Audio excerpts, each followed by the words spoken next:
Alright, so I do have Eggplants appearance saved, so...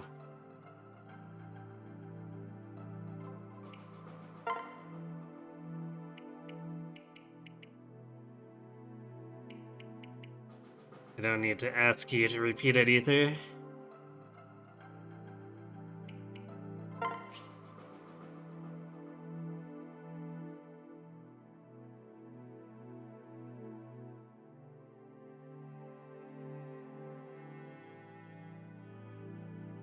Bandits are neutral army until you seize the castle.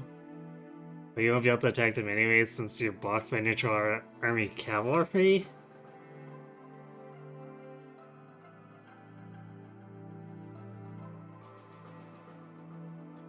You can get to the villages in a randomizer with a flyer, but you won't be able to attack the bandits.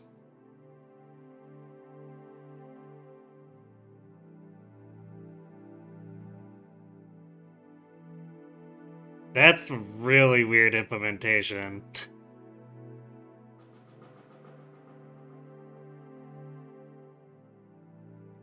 Wonder why they did it like that, because that forces the player to act extremely specifically and passively from what the scenario sounds like. You've been naming all your avatars Morgan lately. I see no issues with that.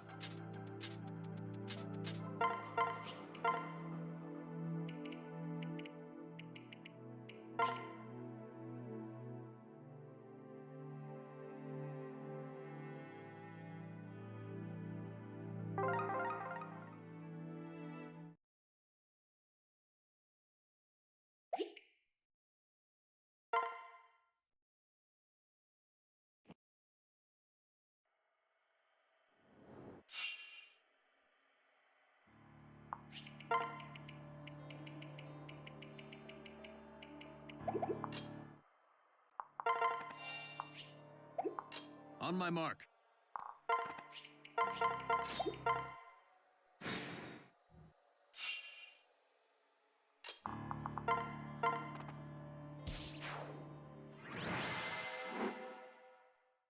Yay, Valor's dead, we saved the world. GG.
Well, everything considered, at least we haven't had really free hit rate failures. Because even though these early turns are fairly optimized, they're not... They often still don't have completely perfect accuracy. A lot of the time we're looking at like low to high 90s and 2RN. Which means it's very, very, very rare for them to fail, but it's gonna come up every now and again.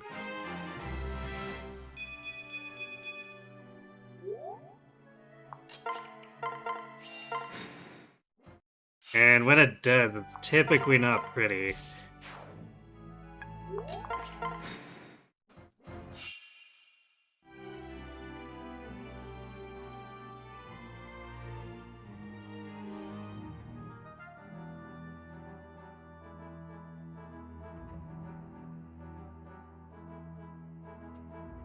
Neutral armies only become red upon meeting certain conditions. They're yellow units. So you have to seize certain areas in order to get them to be red. It's supposed to block you from passing areas you're supposed to not pass. That's still kind of strange to me, but I guess I see the point to a degree.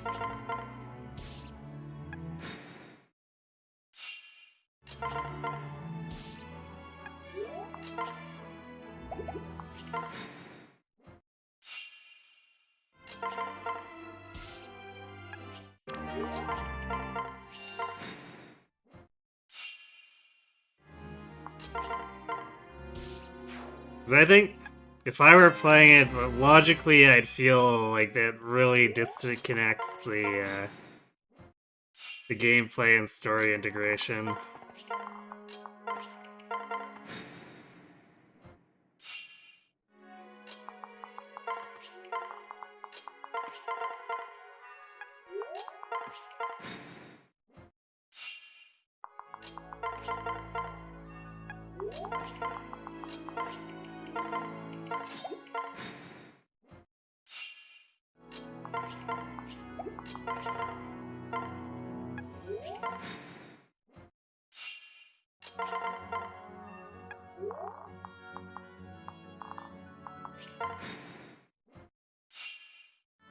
Just what we wanted to see.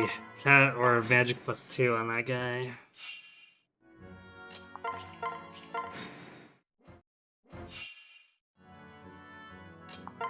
I guess since it's not paired with Luna, we can at least only double heal every other time.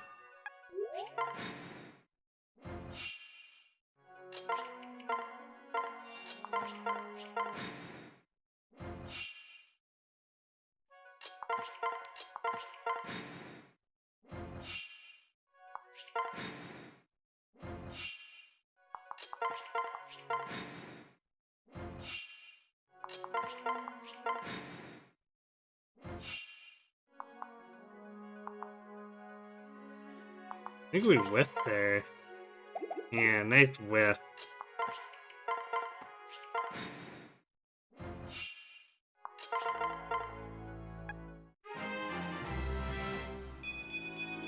So much for conserving heal staff uses in a capacity.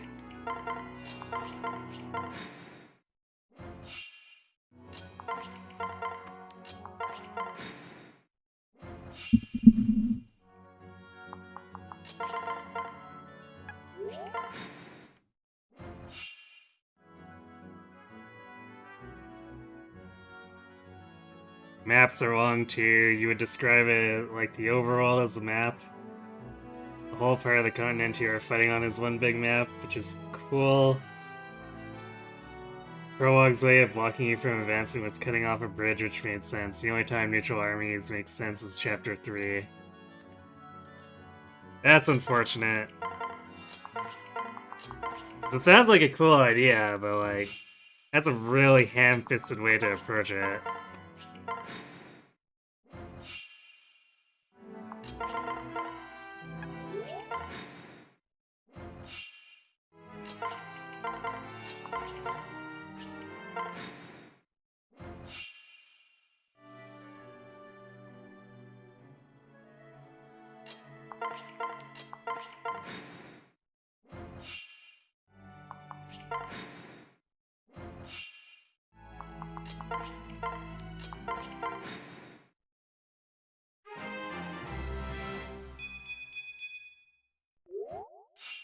Alright.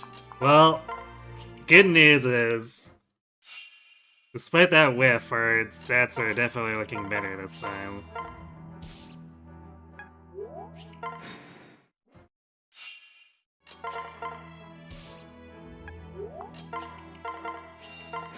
So, like, if we end up with a good Robin, I'll gladly trade 1 or 2 extra staff pieces for that.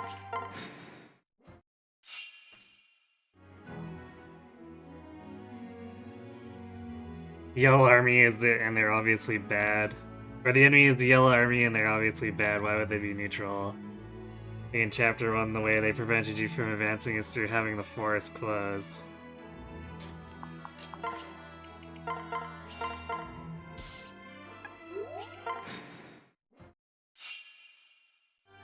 Like, closed off by a neutral army?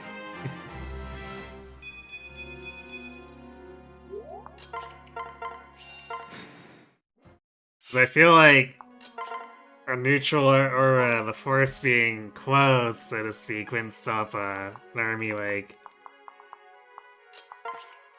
Sigurd's from getting through.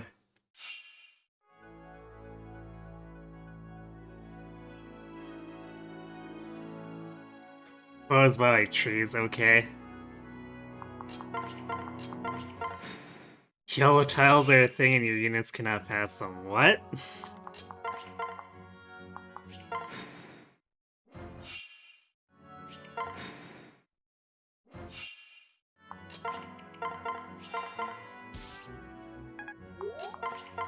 I'm very uncertain about some of his game design. Like, what was Kaga thinking?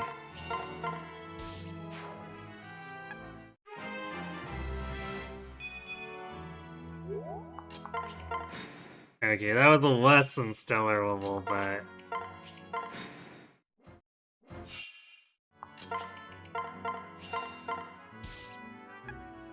You can't have them all be god levels, so... if we keep getting good levels otherwise, it's whatever.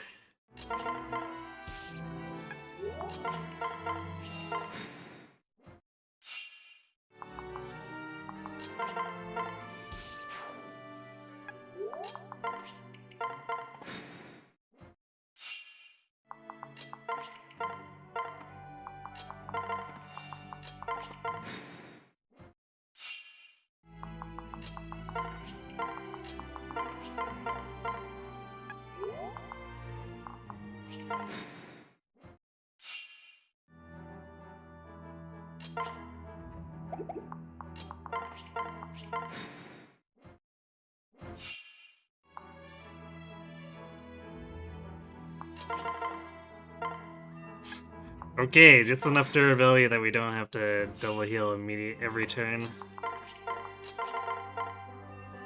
Although... It's looking like we'll have to do it every 2 out of 3? Also, yikes at this Wissa.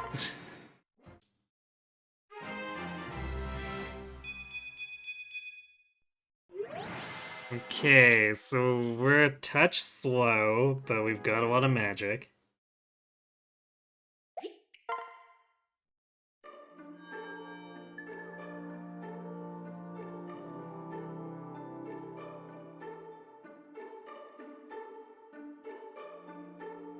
Oh, the thick tree textures. I understand what you're talking about since they appear in some of the Game Boy Advance ones.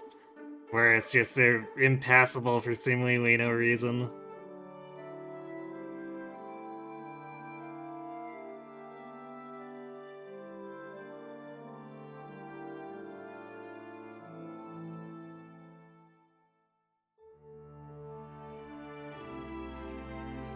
Yellow tiles are supposed to prevent your flyers from getting into Illigan's castle. Nice.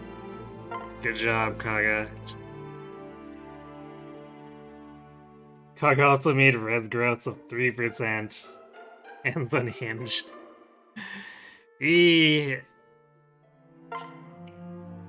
Quite possibly, he's... Like, I get the impression that he has some very esoteric ideas in general. But, like, genealogy sounds like some of his weirdest stuff all pooled into one game.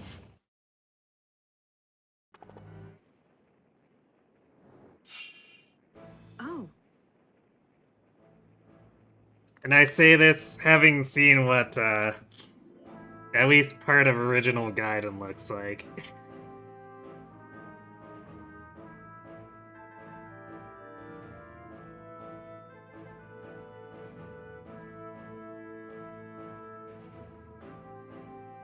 Although, I guess, to be fair, Shadow Dragon has 0% res growths for everyone, so maybe he considered 3% to be a massive improvement in genealogy.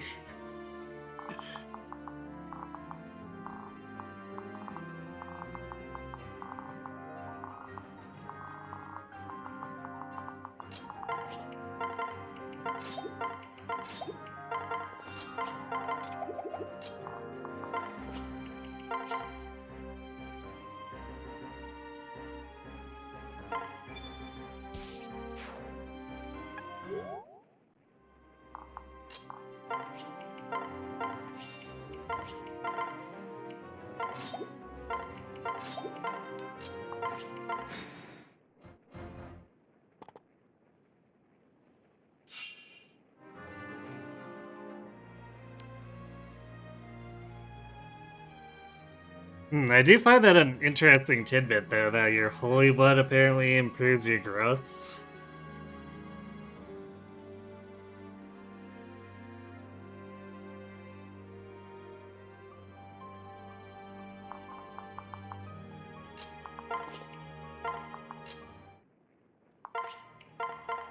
So I think that's completely unique to genealogy, or I guess technically Jugdral, since I assume they'd also replicate the same stuff in Thrasha.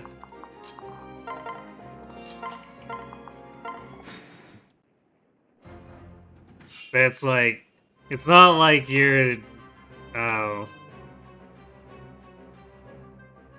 a specific noble lineage has specific growth rates attached to it in future games.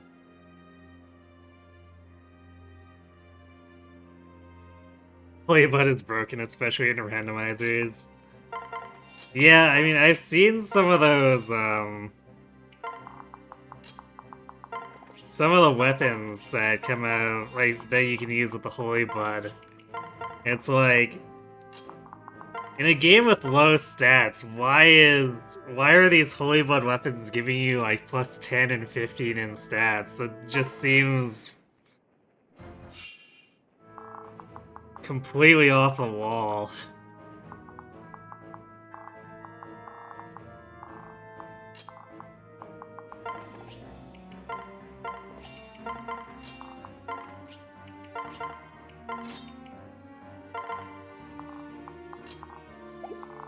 Do we want... No, Fred's gonna have to attack into this guy, so we're not fast enough to double. So we're gonna have to do this.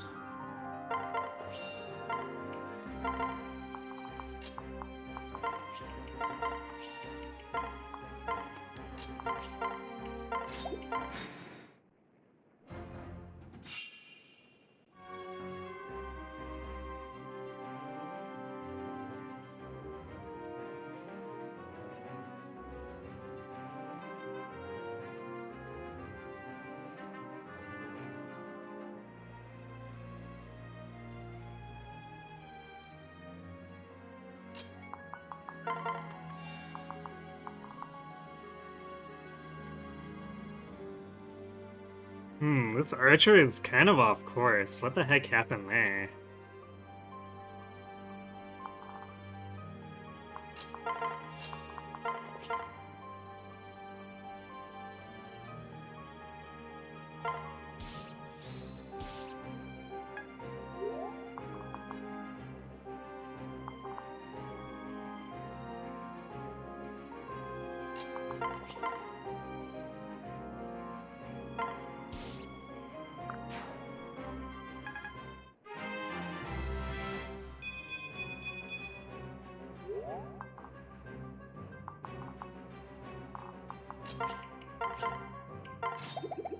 Hey, this positioning is kind of nice because Fred's body blocking Wessa from being attacked.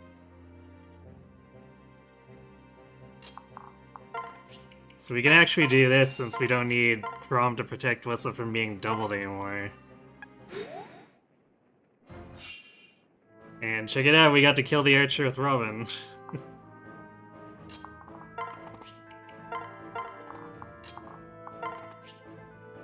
which is not exactly a common occurrence.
Can we survive?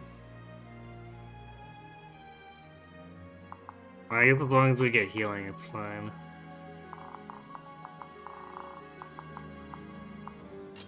I guess we're not gonna be able to get that Virulent attack off here. Well, actually, I guess we attacked in the boss, so it's fine. We don't need to actually do an extra attack because of that.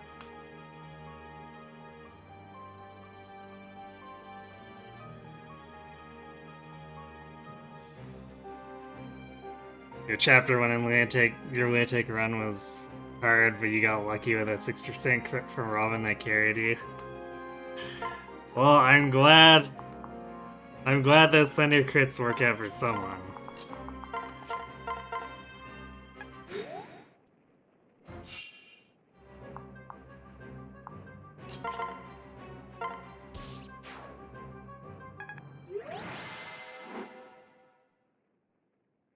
So I feel like all Thunder does for me is have bad base accuracy.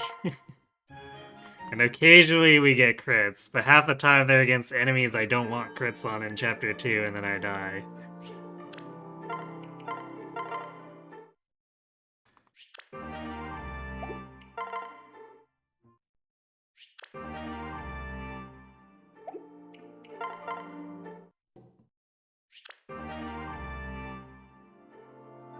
Every time you lost in it, you restarted and basically rerolled until Robin got a crit.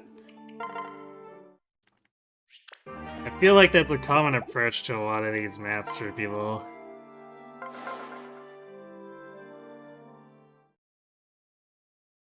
Like, restart until you have a super strong opening.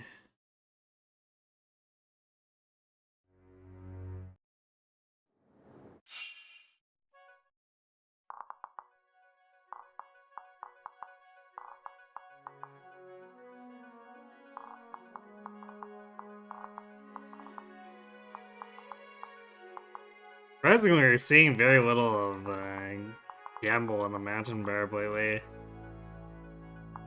There's so much pass here, though, which Chapter 2 is basically the one map where pass actually matters a lot.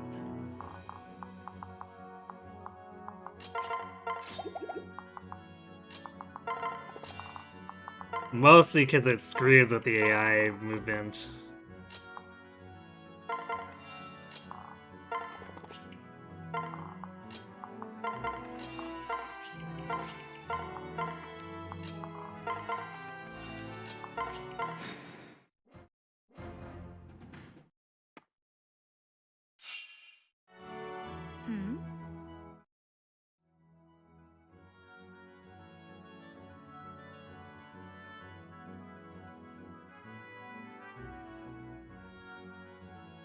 You almost did Chapter 2 in one try, but you got unlucky and you got unlucky at the end, or you misplaced the unit. Ah, that sucks. Yeah, I mean... Pass is pretty sketchy for when it's useful and when it's not, but like, it's not like this is the first time it's actually been useful.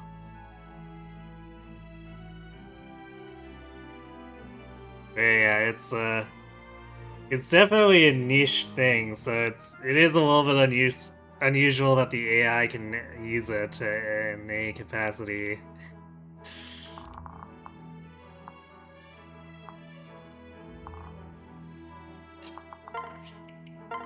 At least using it properly. Although, I guess arguably it's not using it that properly. Until it's actually up in our face, then it's kind of using it as intended.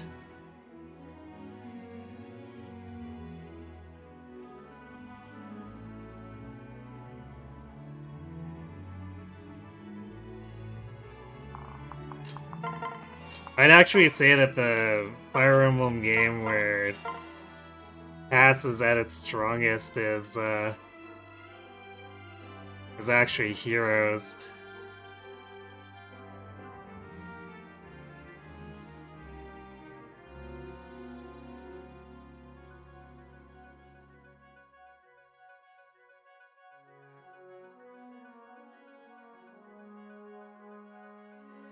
And yeah, I guess it's kind of like it's niche in that sense, like it's not great in the general sense, but you can set up some really stupid, nasty stuff with either Raid's defenses using Pass Cavalry.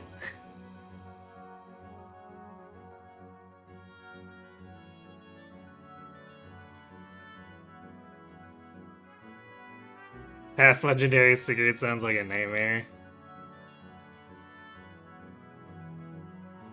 Um, Possibly. I would probably argue that it would be more of a nightmare on his companions.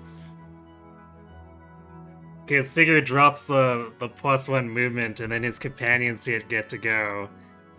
And suddenly they have extended movement with Pass. Which can get really nasty.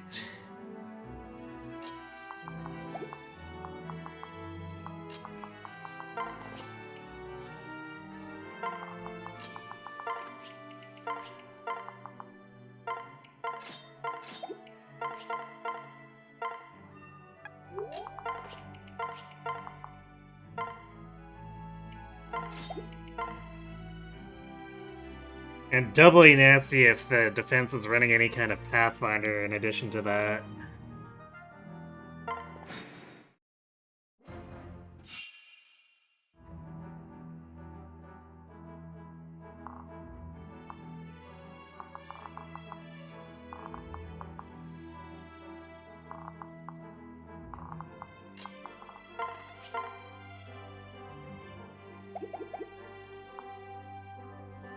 What do I want to do with this?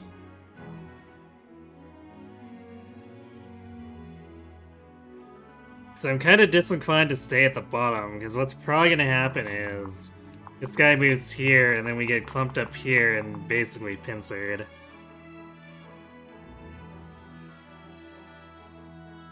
But we need to move fairly carefully up here if we're going to actually try to press north.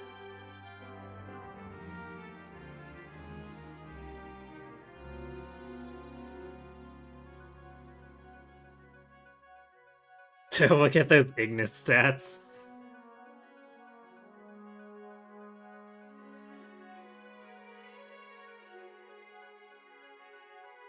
He's still waiting for Pass, except every time you move over a foe's target, it counts that space as 0 tiles moved. So basically a reverse Pathfinder. I'm not quite sure they're that crazy for that, but then again, I guess they're allowing Pathfinder to work with Sigurd's move boost, so who knows?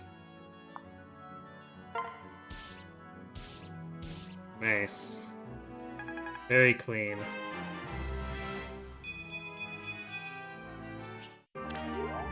Man, we're having some trouble with speed, but boy is our magic and strength up there.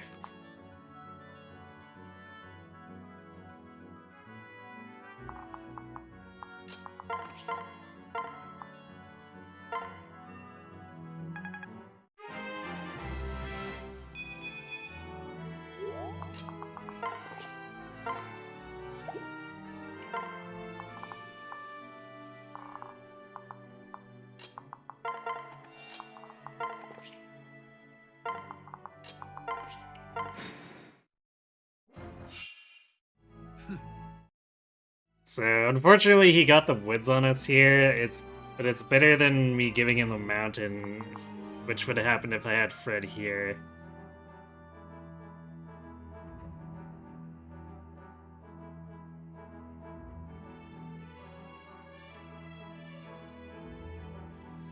You're waiting for an FE4 ROM hack where everyone has heroes movement? But why? I mean, it would be a pretty good meme, but I think that would get old after about 2 minutes.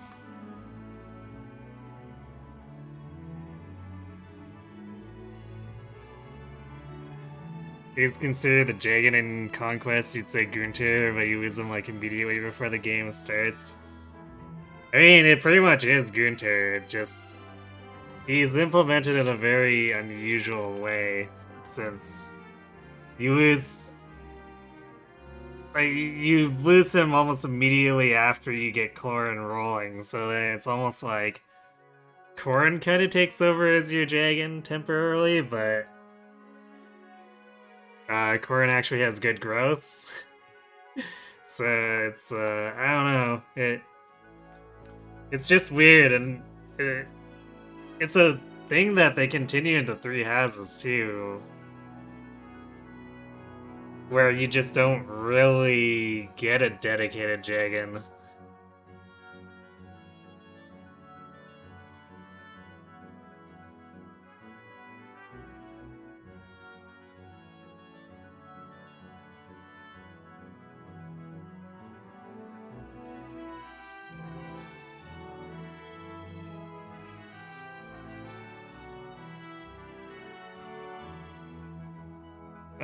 Felicia and Jacob, I don't know if I count them as Jagans though.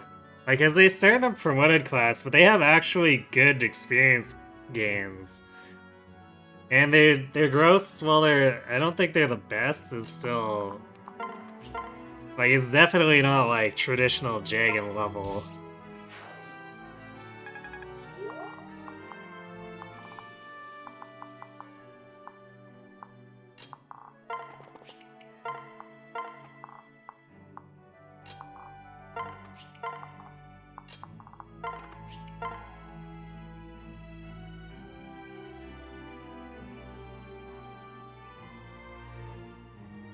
Oh, you called them sets. Yeah, okay, that makes sense there.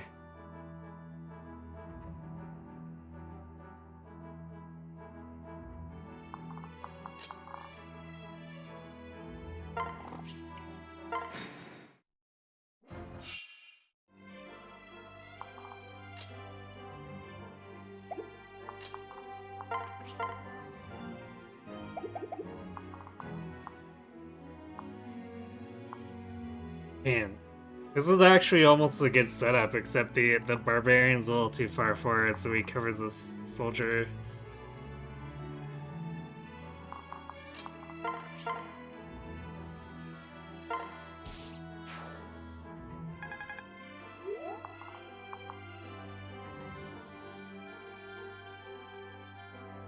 We could maybe have Fred split pull this forwardmost guy off, though.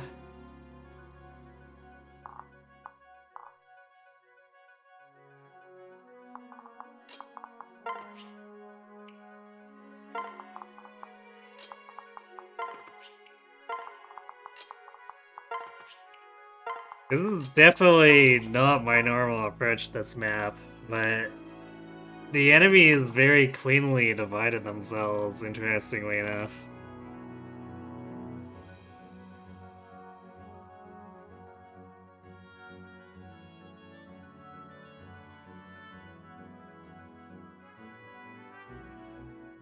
Yeah, I don't know, I'd still consider Fred to be like a Jagan to a degree, because he definitely does fall off. It's pretty hard to keep him relevant without grinding.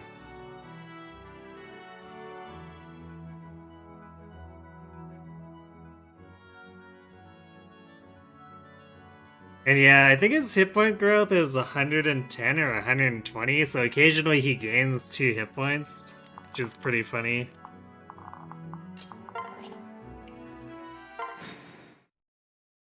And kind of needed too in order to keep him relevant if you're using him more than the earliest parts of the game. Because his defenses don't really hold up that well over time, and then the low hit points becomes a huge liability at that point.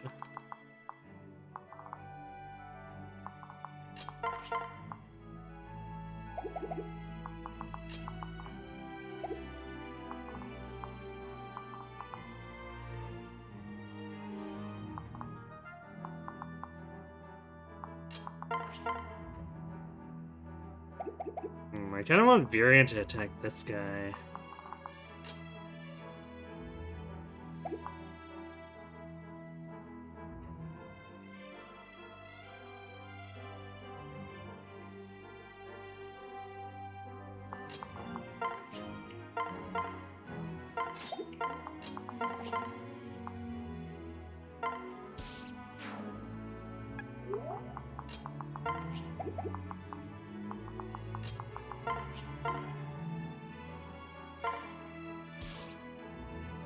So then that opens this up here. The kill. And there we have it. Rather clean.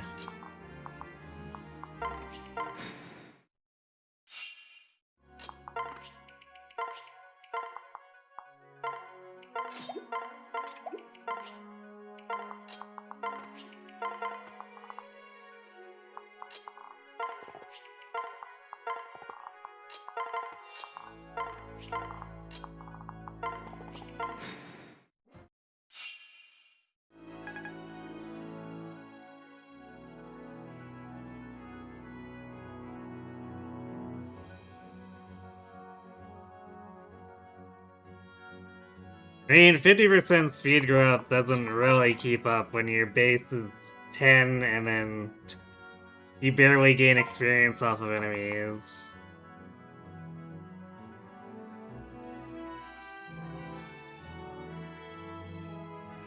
I don't think Donald has anything to do with Fred falling off.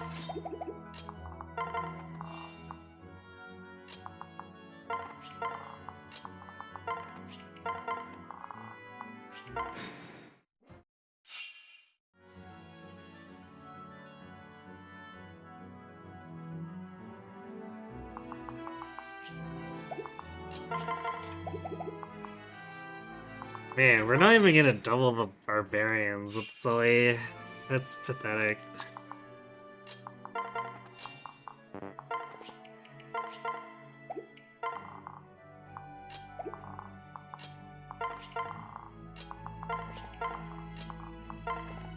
Oh wait, you know what, let's give Vake his axe back. We need to wait for Stall to heal anyway.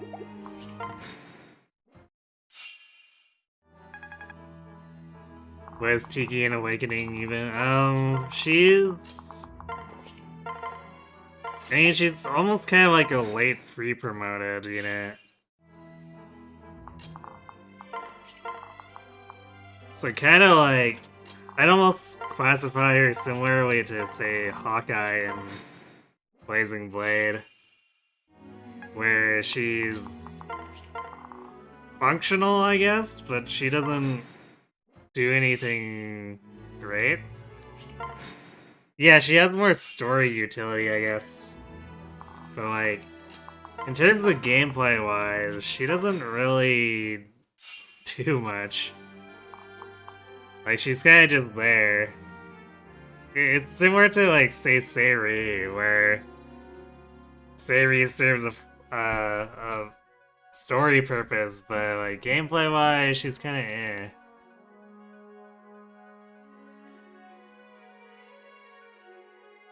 Yeah, she's Tiki, so she's perfect.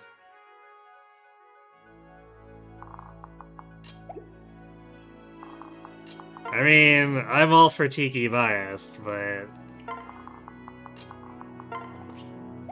I don't think, I don't think I'd call her perfect.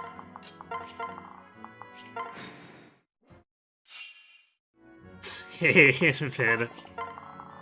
You were summoned by Tiki discussion, eh?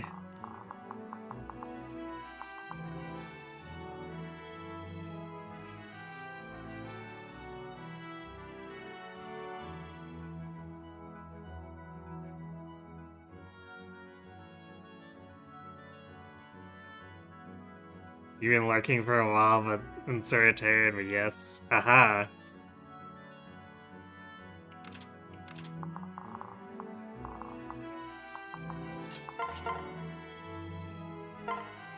So it is dragons that summon you to the forefront. Can you just chime in that you agree with Perfect Tiki?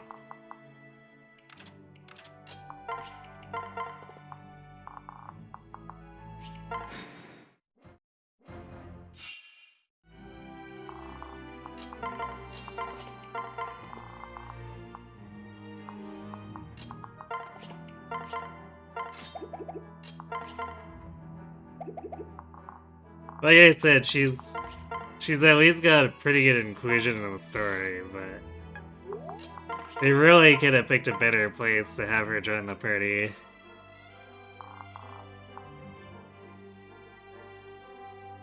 Also, her map is kind of a nightmare. Like, even knowing how to easily solve it, it's like...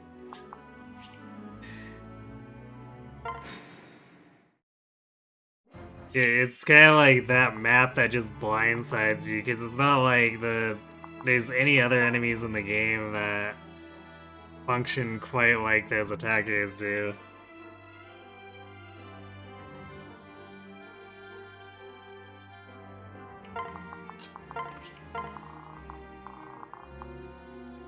You don't understand why she's in Valentia and not Arcanea?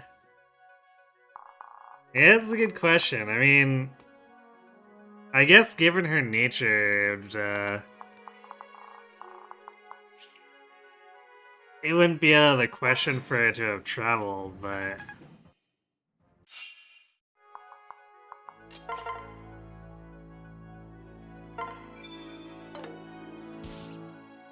It is it is a little bit weird that she stuck around as long as she did. Granted, I guess she fell asleep, but still.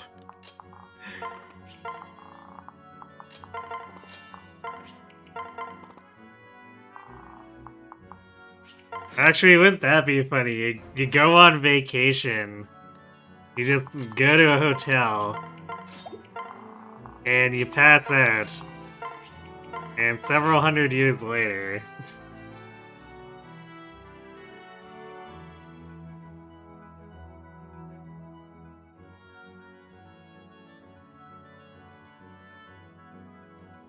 Tiki's chapter feels like the beta for Conquest 10. I guess I could sort of see that.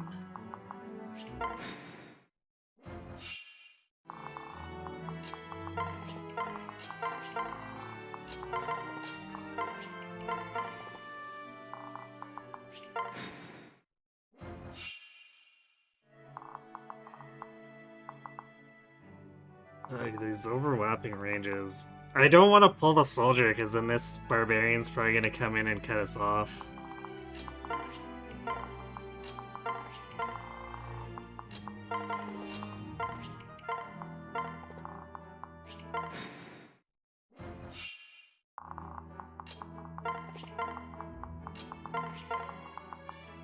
Actually, that kind of worked perfectly, because that soldier lost interest, but then the barbarian decided he wanted a piece of us. Which is like, okay, sure. You want to do it like that?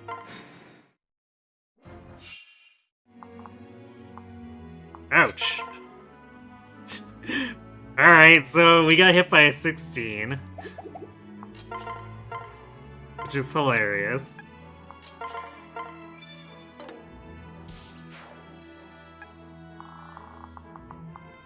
Also, I think it's a pretty good argument for why I'm always paranoid about enemies having more than 0 and me having less than 100% hit.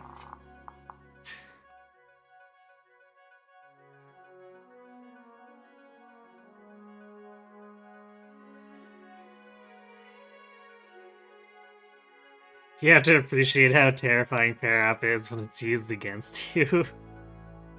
The enemy in Awakening is playing Lunatic ++ because the player has Pair Up. I mean, the enemy stats are usually scaled up to basically be as though they had a nominal pair-up partner anyway.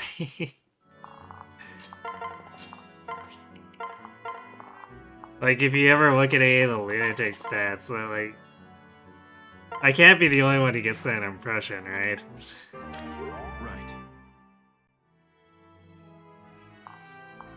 But no dual strikes, yeah.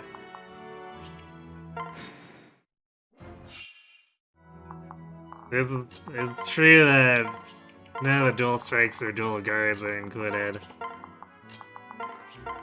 I think the game would be pretty unplayable if we had a awakening pair up on the enemies, so. Because, like, you'd never be able to, for certain, be able to do anything. Because, like, those dual guards just randomly popping up would ruin everything.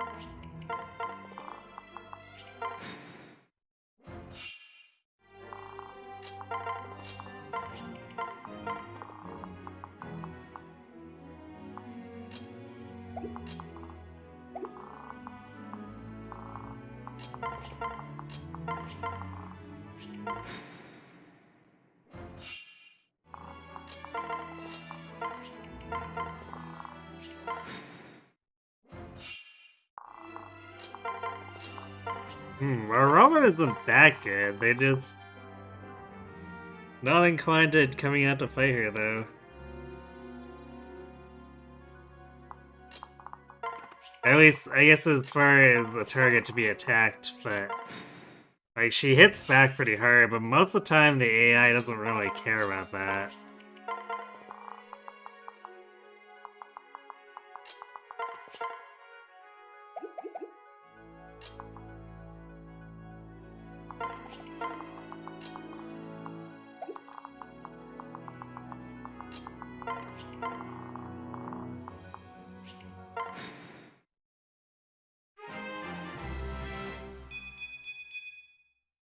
Yay, we finally got up to 15 speed.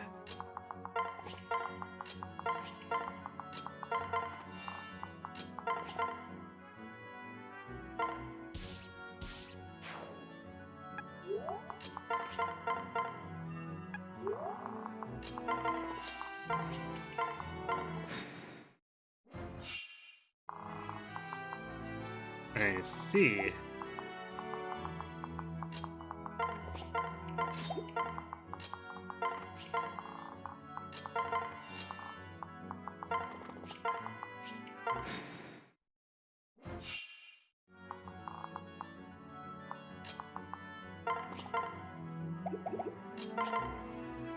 Actually, we're at full health. We can take a Luna hit.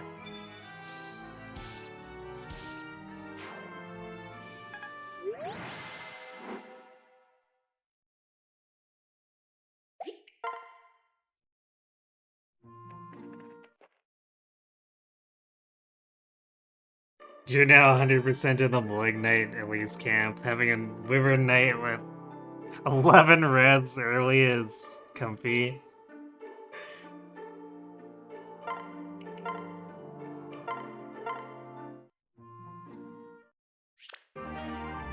That does actually sound pretty funny.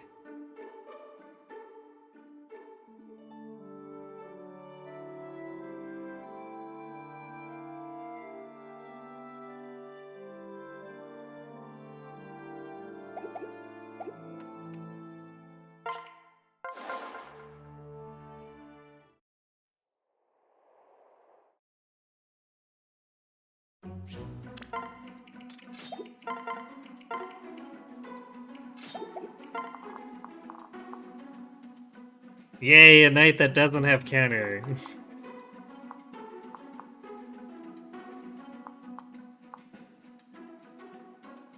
Alright, can we do this aggressively? I guess we just barely have enough speed to if we wanted to.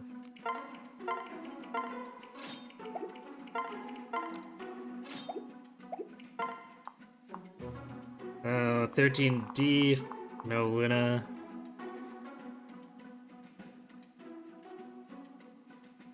And then we got a ton of magic. 14 magic, which is insane at this point in the game.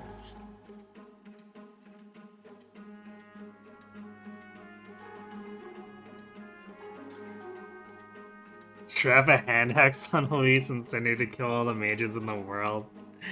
And that's despite being at weapon triangle disadvantage.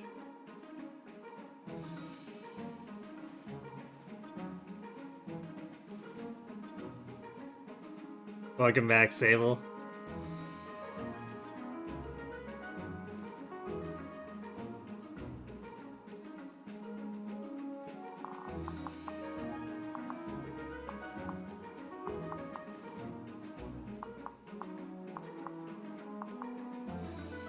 Yeah, this is definitely significantly less sketch than the last chapter 3.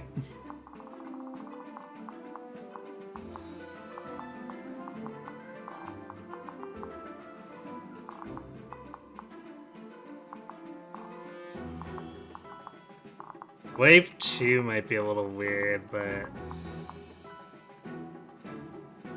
otherwise...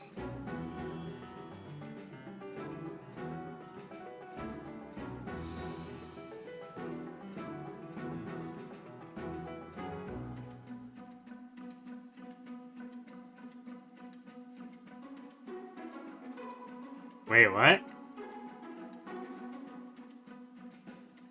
You're talking about tomes, right? Tomes have weapon triangle advantage over axes and bows.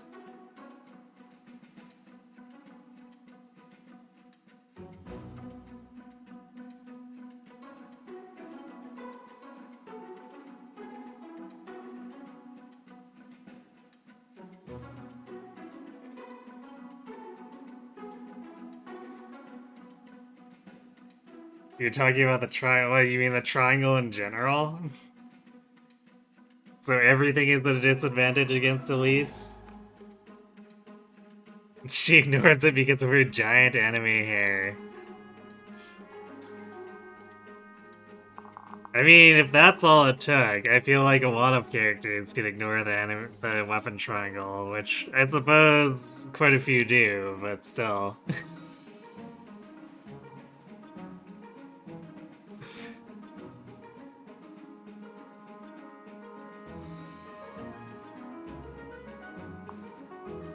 Alright,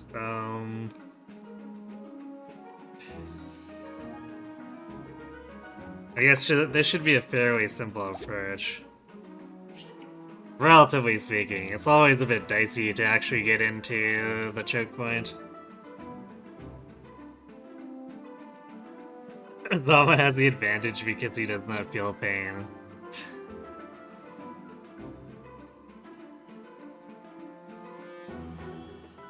I feel like that's a reference I'm supposed to be getting, but I'm not.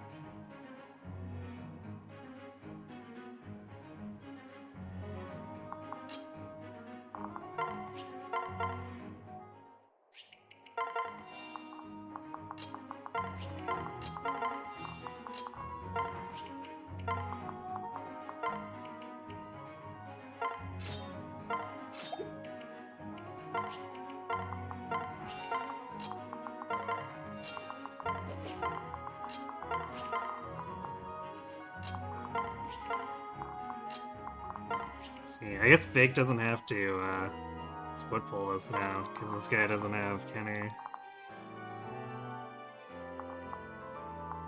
And Fred, being the one to fight him, gets nicely around Aegis.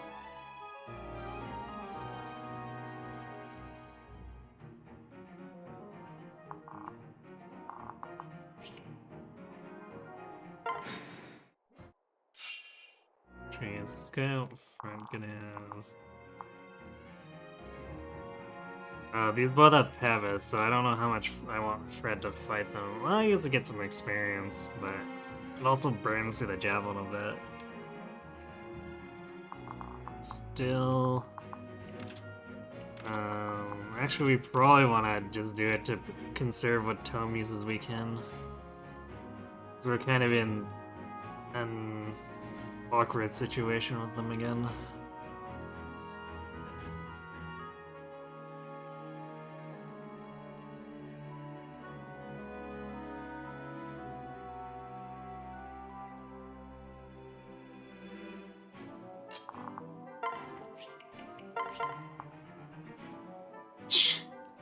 Man, we almost don't need Fred to muscle through this guy.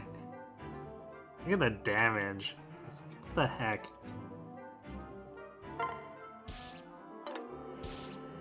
Oh, so he almost tried to make it so, too.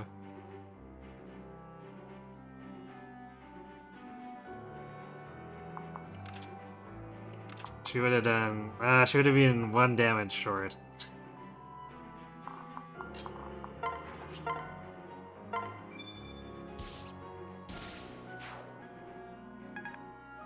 Meanwhile, Fred takes offense that he's almost not needed, so he just obliterates that soldier.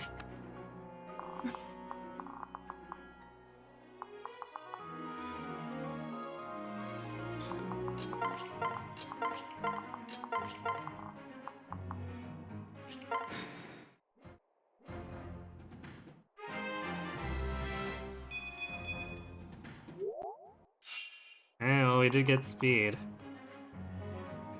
Speed is good and needed. Very needed.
Guess we'll get Fred out of the way.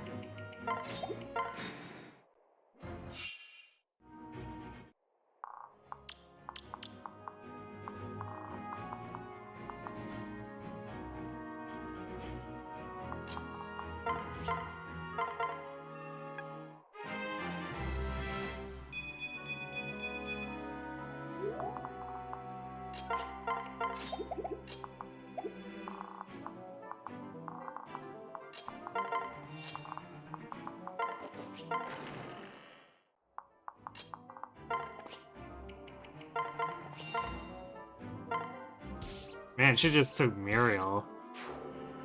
It's really one-round that without relying on dual strikes.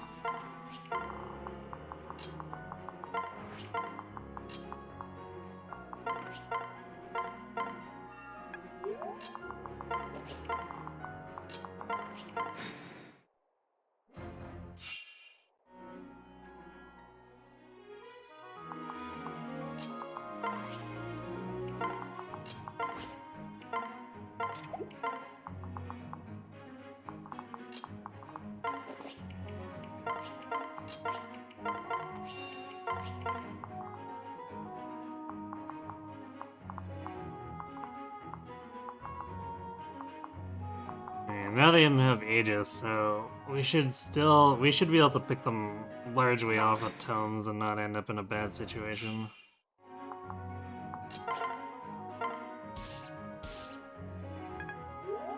Man, I really should have swapped a Muriel there.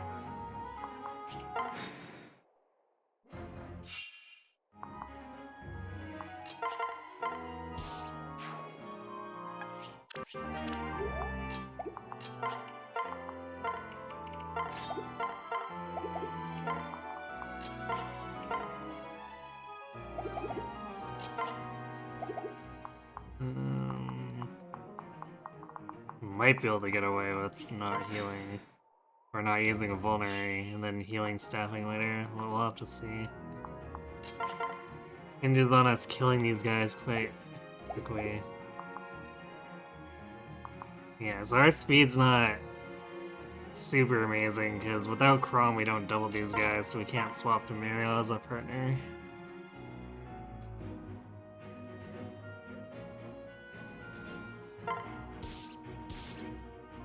Oof, alright. I think we're gonna have to use that vulnerary.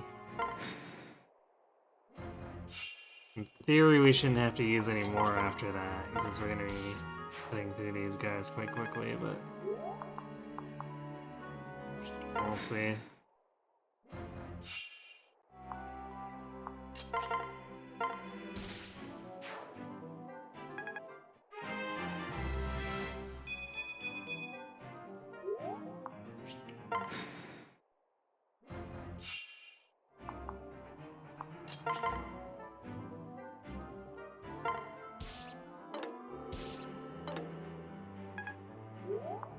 Man. I guess at least Chrome tried, but oof. Double dual strike miss is pretty sad.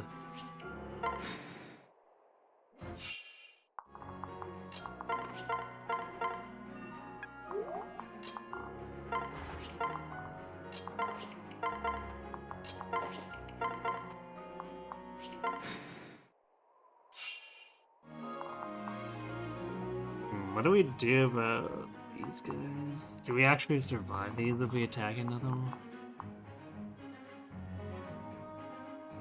We only have 10 deep, so I'm thinking no. So that's what, 19 and 12? I guess if we use Red as our pair-up, that could work. And we just barely double, I guess. I guess it's kind of meant to be.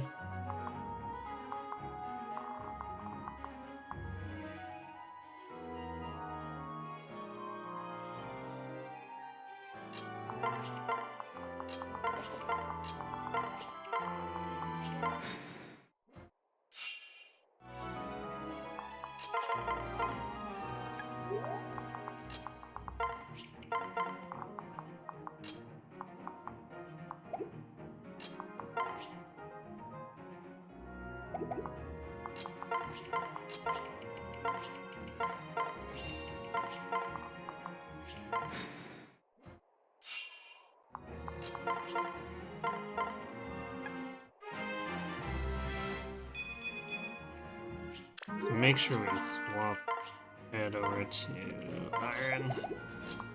We don't want to be using the other assets while we're doing this. Okay, so let's double check the math here. So instead we take 16 and then 7. Okay. That's very low damage taken now, comparatively. I mean, 23 is still pretty scary against our max hit points, but...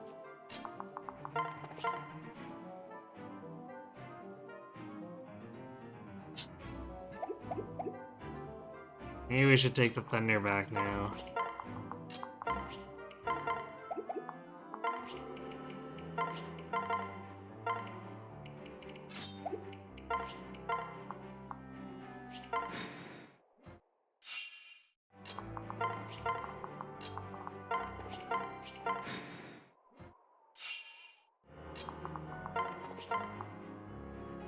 His accuracy is kind of sketchish, but we can one-round him without needing to worry about dual strikes. And, of course, Fred does that, you know, likes to troll me.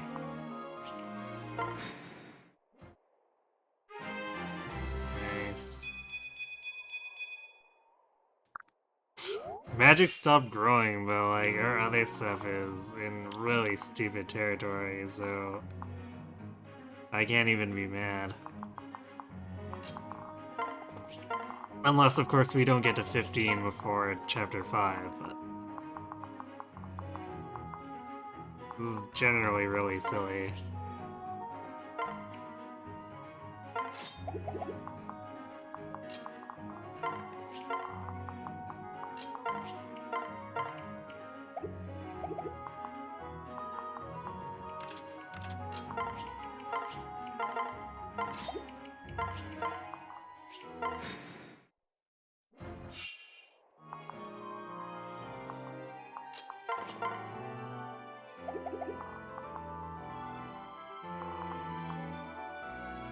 There's the temptation to go in on these guys, but like 12. So 12 plus 9? It's 21. Oh, if it wasn't for that archer, but Hawkeye Winifus is just too much.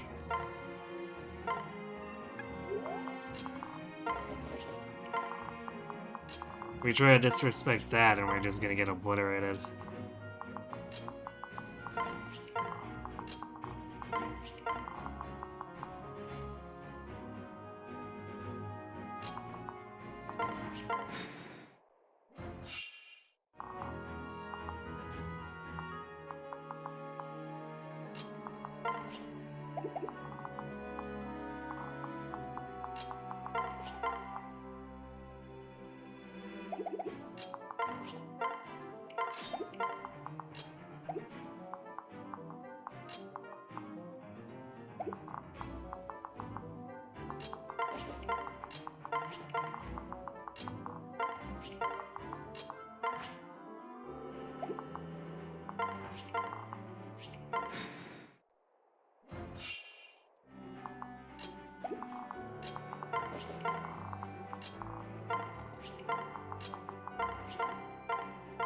Man, maybe I should use Fred as Robin's pair partner more often for Chapter 3. Even though I guess we're denying Chrome experience by doing this. It's definitely safer, that's for sure.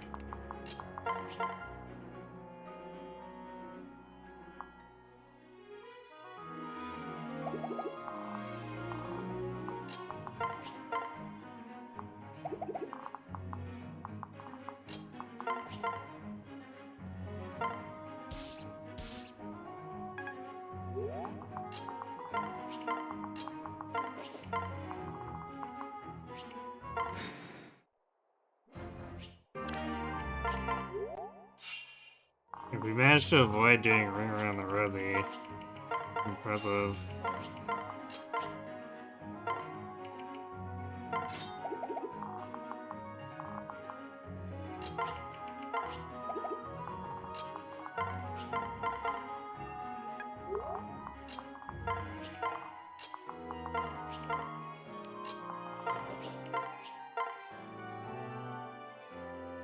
Still keeping the stats, yes.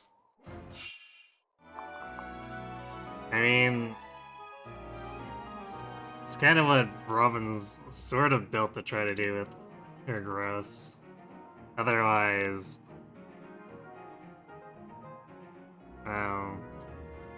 Ignis would be pretty useless. And it's already obviously like overly niche.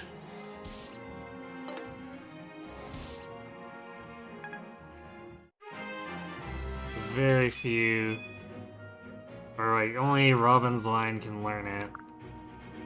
And you still need to actually get characters where the other parent is conducive to having mixed offenses, which is, yeah.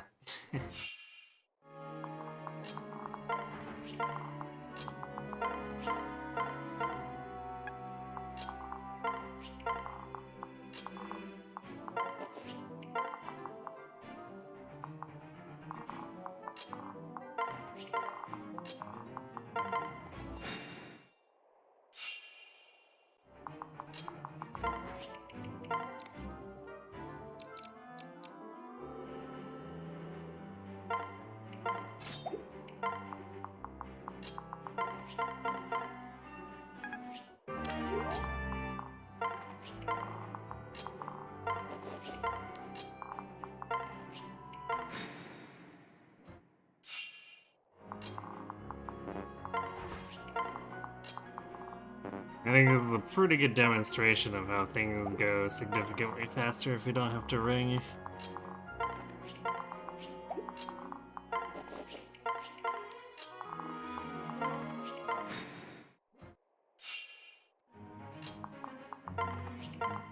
Unfortunately, enemy stats and or formation, or skill formation, generally doesn't allow us to do it.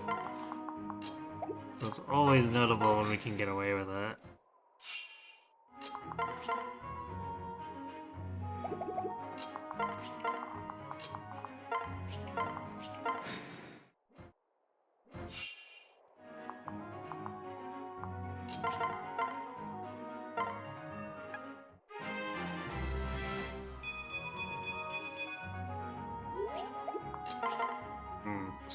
And our Alyssa's struggling a little bit with magic.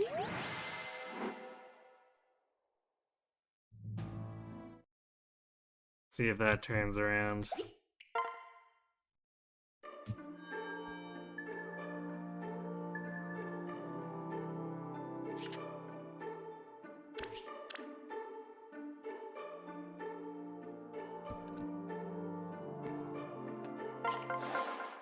What can I fix you with?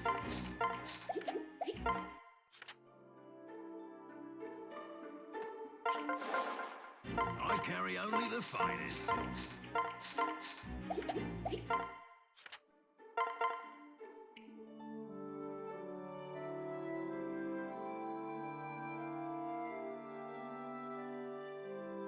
Their defenses are definitely in worrisome territory. They're actually worse than they were when we got here at the previous run. But we've also got better offenses. So as long as we don't tank too much stuff, we can easily kill stuff. Glass cannon, borderline. Like, we're not quite that fragile, but we're definitely in a place where we have to be careful.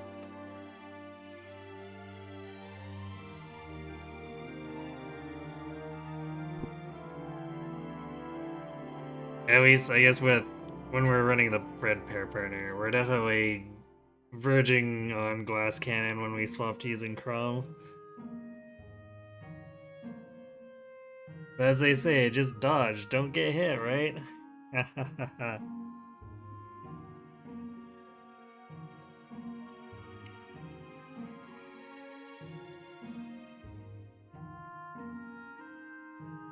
Okay, let's restock Thunder and restock our vulneraries. I should also get the Rodan stuff.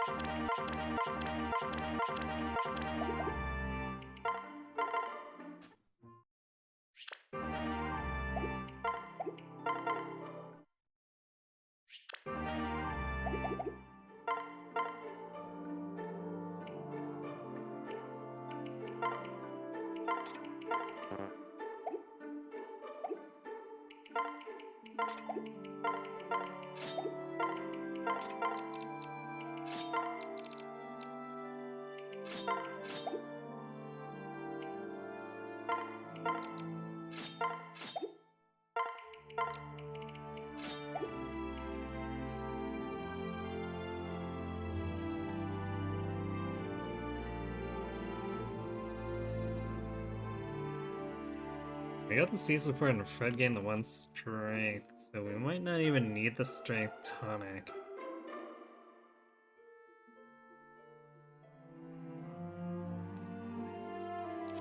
So against armors, he'd have 44, 47. Nah, he probably wouldn't need the tux. I think usually it's 48.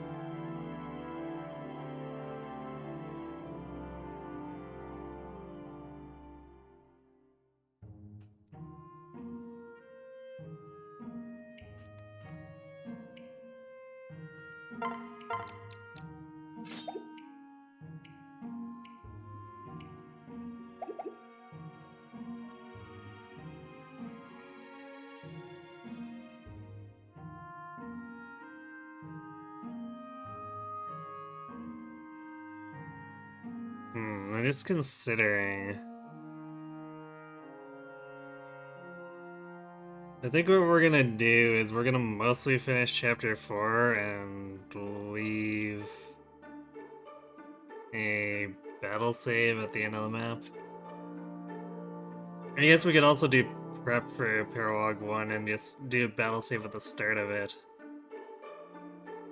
I guess if chapter 4 goes overly fast, we'll do it at the start of Paralog 1. Otherwise, we'll do it at the end of here.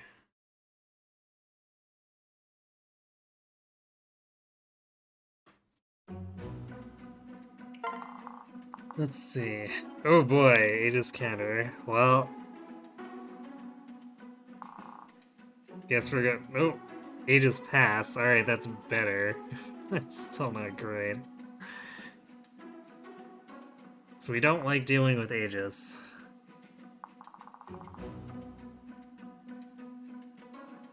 Is that Pavis? Yeah, Pavis on both of these mages. This could actually be a scary chapter 4, just because they're trying to make everything survive. And we definitely lose an attrition if we're going for too long. Alright, the Knights at least can be one-rounded by Fred, whatever, but there's so much Aegis here that this is probably gonna get really dicey.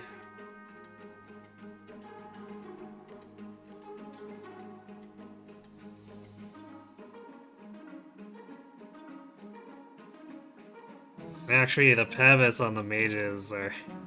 I'd rather that be Aegis, but... No, I guess Fred's locked out of taking out the mages, so that's gonna be...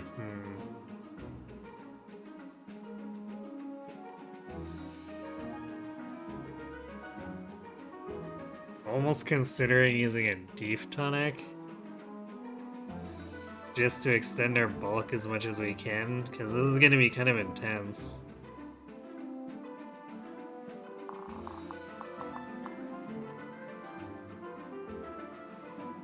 I think I wanna, especially since our res is really bad. So we're gonna take a bunch of damage from the mages too. Oh boy.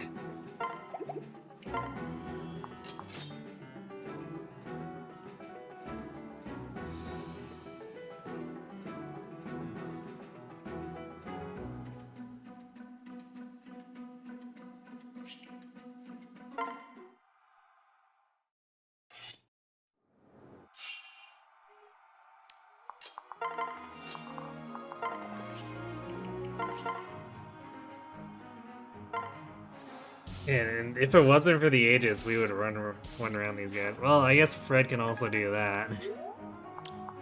Thanks, Fred.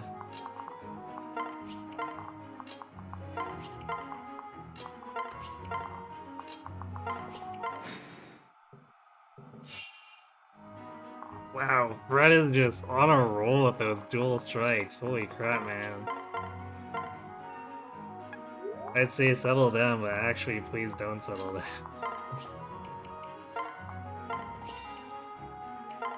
What do we do about...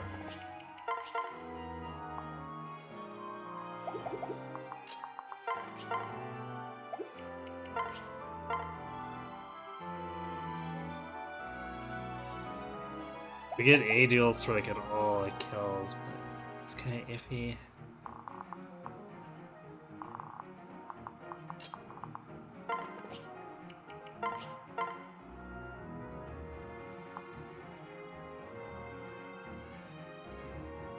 We need to get rid of this guy. Like, we can't just keep retreating and letting him encroach. That's not gonna work. We're gonna die. So I think we just need to take the fight to him. Nice. Thank you, Ryan.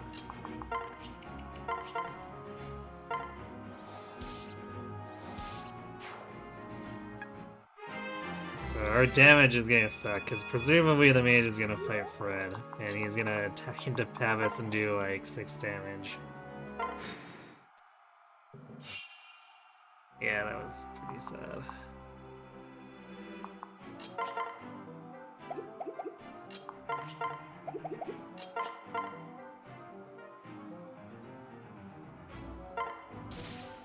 Nice.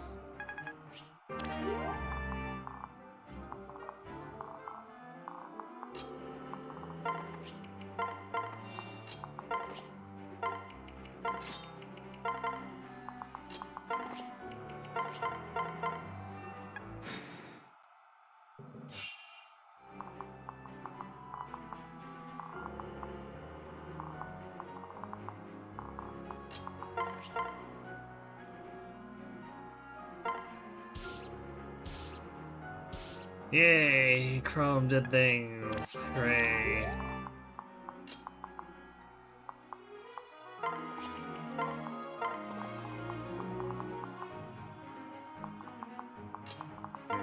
Zeal's gonna give Rusted crit. I mean, Fred wouldn't die if he got crit, but that's still...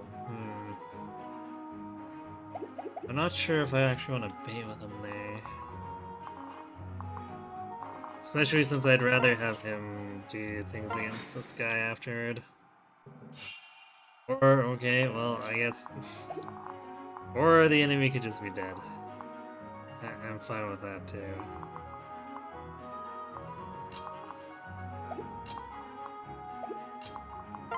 Let's do that.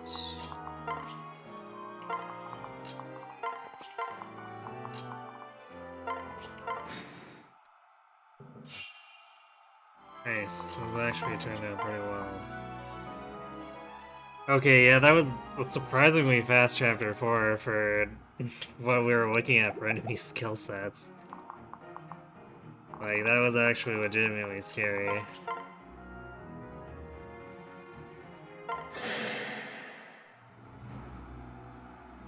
So we'll do this to prep for chapter or prologue 1, and then that'll save at the start of it. Oof. What kind of level is that?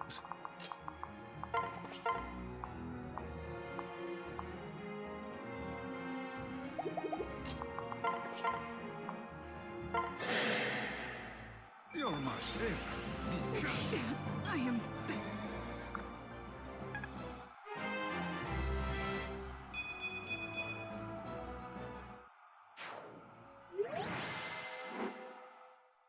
Well, Fred got a fair bit better.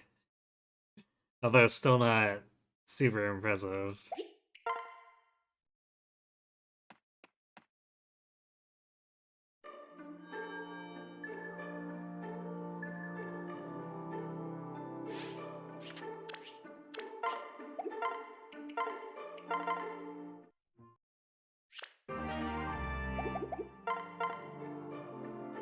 Alright, so unfortunately, our magic hasn't progressed anymore. It still meets the benchmarks, but it's still like, wow, that's disappointing. That it started out going so crazy and then just completely fell off.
What can I fix you with?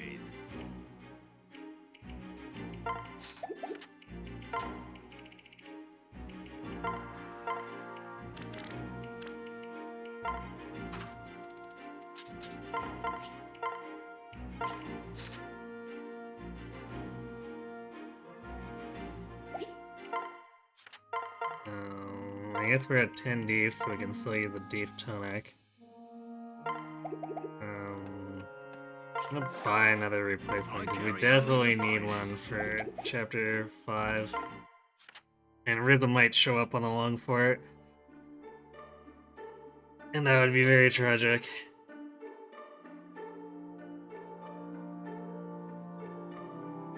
Mine, I guess long term, we would still potentially have tragedy in chapter 6.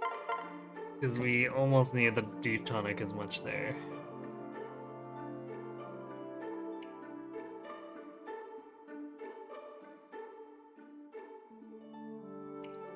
Okay, we got our tomes, we got the swords. Red's equipped.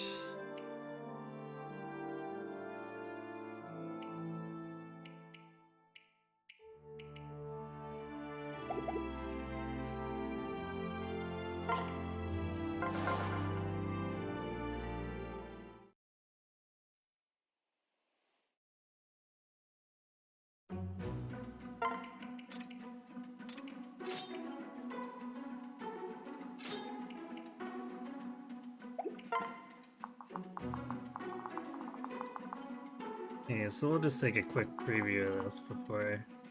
Alright. The thief has Aegis, but that doesn't matter because he's getting Silver Lance. Barbarian is Pavis, but he's getting Aegis or Tomed. So this set of enemies just all brought the wrong protections, which is nice. Because if they were the opposite ones, boy would this be a rough start.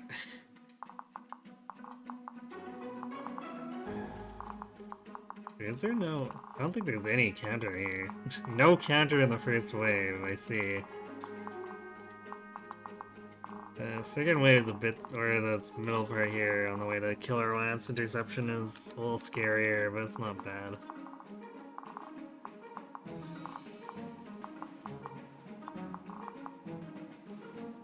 Casting counter on this archer.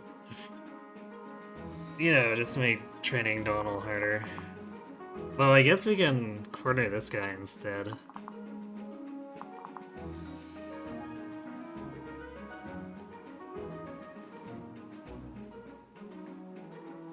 Yeah, we'll probably use this top right one instead for Donald.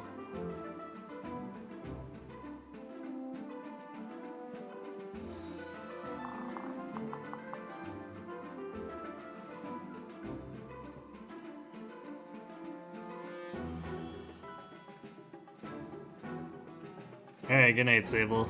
Thanks for watching.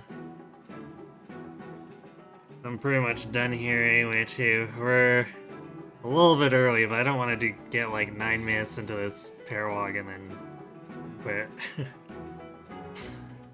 So we'll start this. And then spend bookmarking.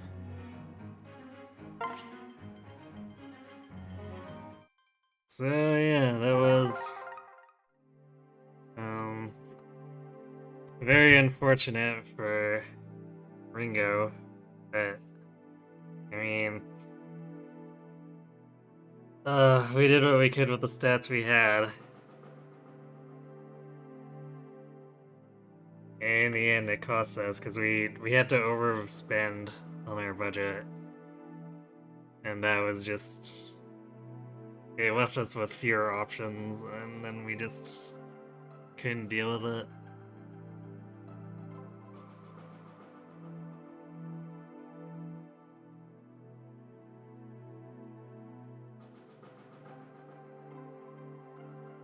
So yeah, oh yeah, I should set the timer. You do that. I'm gonna record it. Because I'm gonna end up closing down live split. I mean, technically I should have stopped it earlier, but whatever. Losing 2 minutes because I wasn't paying attention to his, but I guess I could go back. I might go back and look at the video, but I'll just jot this down anyway in case I want to use that as the starting point.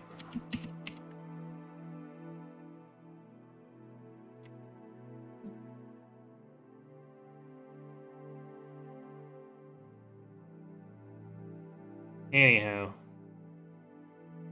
Yeah, that's gonna be it for me for tonight, but we will be back Sunday for some more 3 houses. I did add a totally not low effort emote to go with our Captain Gerald counter. So I hope those of you with sub access will have fun with that.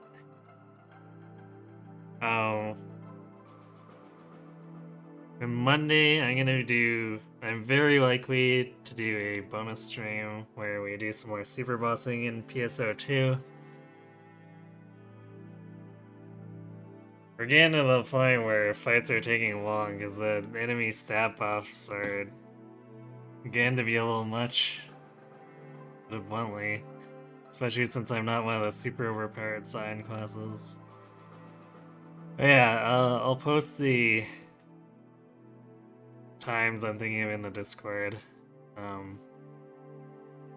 So let everyone know as much in advance as I can. After that, I'm actually going to be on call, so Wednesday I think we can get away with doing Halo anyway, so we're likely going to do that.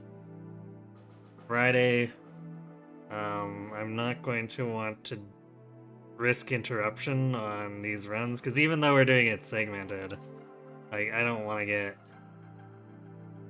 a call in the middle of a high-intensity chapter, like anything in the gauntlet, so we're gonna put that aside for another week.